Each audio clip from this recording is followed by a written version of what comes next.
নমস্কার বন্ধুরা, আবার একটা নতুন রেসিপি নিয়ে চলে এসেছি।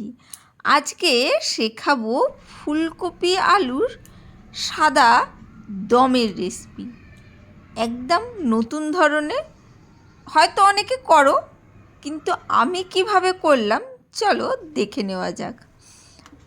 খুব একটা আলাদা কিছু নয়, কিন্তু একটু অন্য।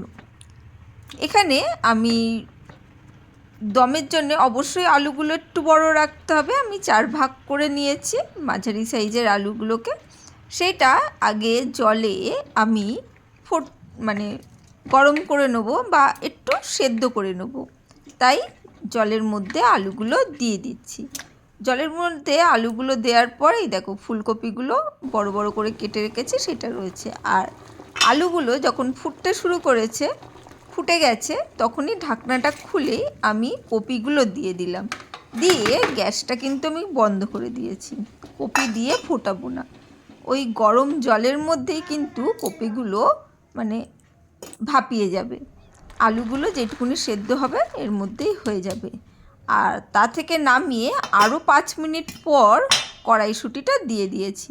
দেখতেই পাচ্ছ এখনও কিন্তু ধোয়া উঠছে, আলুটাও কিন্তু অনেকটাই সেদ্ধ হয়ে যাবে, কপিটাও অনেকটা সেদ্ধ হয়ে যাবে, কিন্তু পুরোপুরি নয়। এখানে তেল গরম করে যে গোটা গরম মশলা, সেইটা আমি আগেই বলেছি, এর আগে যারা রান্না দেখেছো তারা জানো।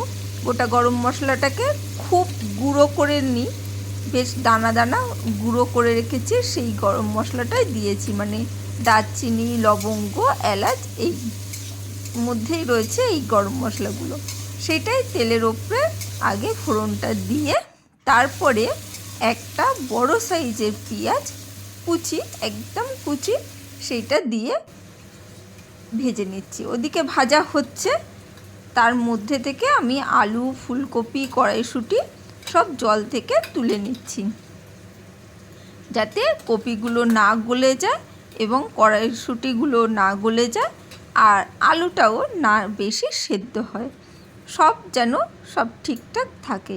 এখানে আদা আর লাল লঙ্কা নিয়েছি, আর এখানে মিক্সির মধ্যে রেখেছি, দেখতে পাচ্ছ কিচমিচ রেখেছি, আলমন্ড রেখেছি, কাজু বাদাম রেখেছি, আর দিয়েছি রসুন।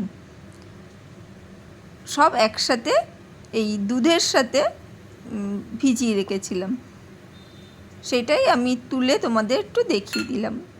পরিমাণগুলো তোমাদের মোটামুটি নিজেদের আন্দাজ করে নিতে হবে কতটা কি মশলা দেবে। এখানে পেঁয়াজটা দেখতেই পাচ্ছ বেশ ভালো করে ভাজা হয়েছে।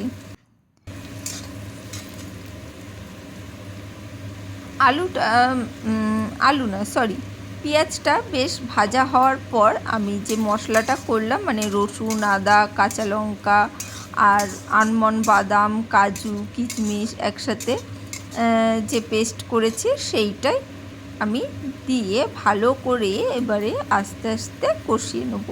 অবশ্যই গ্যাসের ফ্লেমটা একটু মিডিয়ামে রেখে দেবো। আর এখানে অল্প একটু জিরের গুঁড়ো দিয়ে দিলাম, দিয়ে সুন্দরভাবে কষাতে হবে। আর যারা এই পর্যন্ত রয়েছো বন্ধুরা সঙ্গে, মনে হয় ভিডিওটা ভালো লাগছে দেখে, তাই তাদের কাছে অনুরোধ রইল, যদি সম্পূর্ণ ভিডিওটা দেখে তোমাদের কিছু ভালো লাগে তাহলে চ্যানেলটাকে সাবস্ক্রাইব করো, আর একটা লাইক দিয়ে যেতে ভুলো না, পারলে একটা ছোট্ট করে কমেন্ট করতে পারো। এখানে মশলার মধ্যে আলু, ফুলকপি, কড়াইশুঁটিগুলো দিয়ে দিয়েছি, দিয়ে সুন্দরভাবে কষতে শুরু করব। মশলাটা এখনও খুব ভালো করে ভাজা হয়নি, তার মধ্যেই কিন্তু দিয়ে দিলাম, কারণ এই যে আলু ফুলকপিগুলো কষাতে হবে। আলু ফুলকপিগুলো হালকা করে ভাপিয়ে নিলাম, কারণ কি হবে, আমি তরকারিটাকে সাদা রাখতে চাইছি, সেই জন্যে এই আলু ফুলকপিগুলোকে কিন্তু ভাপিয়ে নিয়েছিলাম।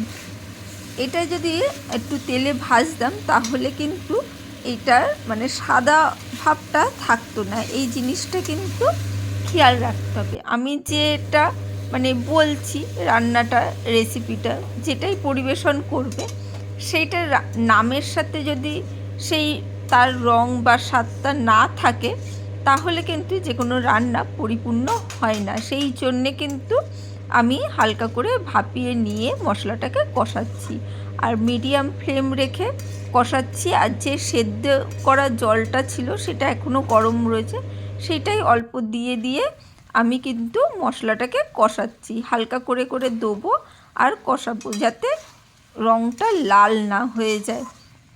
আর এখানে আন্দাজ করে লবণটা দিয়ে দিয়েছি, আন্দাজ করে লবণটা দিয়ে ভালো করে কষিয়ে নিচ্ছি। লবণটা যেহেতু আগে দেয়া হয়নি, সেই জন্য লবণটা এখনই দিয়ে দিলাম। না হলে কি হবে, আলুর ভেতরে বা ফুলকপির ভেতরে লবণটা যাবে না, এবং যথারীতি লবণ না গেলে তো টেস্ট আসবে না যে কোনো রান্নায়। সেই জন্যে বারবার বলছি, মশলাটাকে কিন্তু খুব মিডিয়াম ফ্লেম রেখে কষাতে হবে, একটু সময় ধরে, ধৈর্য ধরে। আর ওই গরম জলটা রয়েছে সেইটাই অল্প অল্প দিয়েই কিন্তু এটাকে কষাতে হবে। খুব সিম্পলভাবে করার চেষ্টা করেছি, আর যে কোনো পোলাওয়ের সাথে দারুণ যাবে। আর যদি লুচি বা পরোটার সাথে খেতে চাও তাহলে একটু গ্রেভিটা শুকনো শুকনো করবে, আর যদি পোলাওয়ের সাথে খেতে চাও তাহলে আমি যেরকম গ্রেভি রেখেছি সেই রকম করে গ্রেভিটা রাখবে। খুব সুন্দরভাবে হালকা করে আমি কিন্তু আলু ফুলকপিটাকে ভালো করে কিন্তু কষিয়ে নিচ্ছি। এই অর্ধেক সেদ্ধ হয়ে রয়েছে যেগুলো, এই কষানোতে কিন্তু অনেকটাই আলু ফুলকপি মানে সেদ্ধ হয়ে আসবে, আরও কিছু পরিমাণ সেদ্ধ হয়ে যাবে হালকা হালকা জল দিয়ে কষানোর জন্যে। ভালো করে কষিয়ে দেখলাম বেশ সুন্দর গন্ধ বেরিয়ে গেছে। তখন বাদবাকি যে জলটা ছিল, আমি এখানে দুধ কিন্তু দিইনি সাদা গ্রেভির জন্যে, আমি ওই মশলাতেই যে কাজু আলমন্ড দিয়েছি তাতেই হয়ে গেছে। আর এখানে গরম জলটা যেটা ছিল সেইটা দিয়েই আমি করব। দুধ দিতেই পারো, অনেকেই দুধ দেয়, কিন্তু আমি দুধ দিয়ে আজকে রেসিপিটা করিনি, আমি এইভাবেই করেছি। তাতেই কিন্তু দারুণ একটা স্বাদ এসেছিল, সুন্দর খেতে হয়েছিল অবশ্যই। আর শীতকাল যেহেতু অবশ্যই লাস্টে ধনেপাতা দেবে, আর একটু চিনি দিয়ে দিলাম। টেস্টটা একটু মানে ঠিক আসছিল না, মানে ঠিক ভালো লাগছিল না, একটু কিছু কম কম লাগছিল, তাই খুব সামান্য পরিমাণ চিনি দিয়েছি। আর ওই গরম মশলা গুঁড়ো তো একটু দিতেই হবে, আর ধনেপাতাগুলো কাটার সময় নেই, সেই জন্যে একদম খুব তাজা ধনেপাতা, সেই জন্যে হাত দিয়ে ছিঁড়ে এইভাবে দিয়ে দিচ্ছি। তোমরা ওই কেটেও দিতে পারো চপ করে, আমি একটু ওই হাত দিয়ে ছিঁড়েই দিয়ে দেওয়ার চেষ্টা করে দিলাম। ব্যাস, মিশিয়ে তারপরে গরম গরম পরিবেশন করলাম। কেমন লাগলো রেসিপিটা অবশ্যই কমেন্ট করে জানিও। আজকের জন্য টাটা, বাই বাই, আবার দেখা হবে অন্য কোনো দিন অন্য কোনো ভিডিও।